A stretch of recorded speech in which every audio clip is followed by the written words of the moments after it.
Amazon's New World reimagined, rebuilt, and rebranded as NewWorldAeternum. But is this ambitious MMO finally worth your time, or is it just the same grind in a prettier wrapper?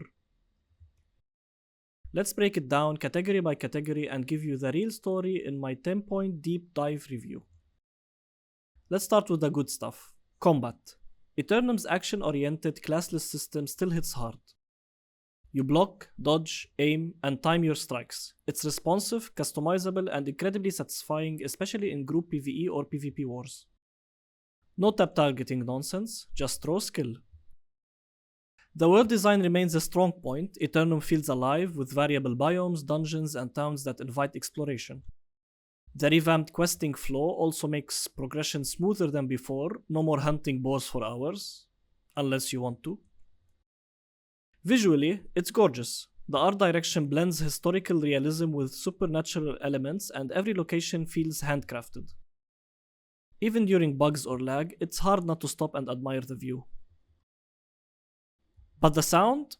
Kinda forgettable. The music is barely noticeable most of the time, and even in big battles, it lacks the punch to make those moments feel epic. Sound design is just okay. Story-wise, Aeternum made progress, but it's still not quite there. The updated narrative has more structure and coherence, sure, but the writing is still not memorable. You won't walk away quoting characters or feeling emotionally invested. I can barely remember any names besides Isabella. That said, New World deserves credit for its identity. A blend of colonial fantasy and corrupted magic, a player-driven economy, no traditional classes. Love it or hate it, it dares to be different, and that's the refreshing in the MMO pace. There's plenty to do here, from deep crafting to large-scale faction wars. The grind is real, but if you enjoy it, there's hundreds of hours of content. The updates are not regular, but it keeps evolving slowly. Unfortunately, the game is still held back by technical issues. Performance is inconsistent, bugs are frequent, and some systems just don't work as intended. For a re-release, it should be tighter than this. The UI looks clean, but it's not always intuitive. The inventory management is clunky, tooltips are vague, and accessibility options are basic. There's colorblind support and remapping, but not much beyond that. This isn't a game you fall in love with for its story. It's the grind and the community that hook you. You care about your character because of the hours you've invested and the people you've fought beside.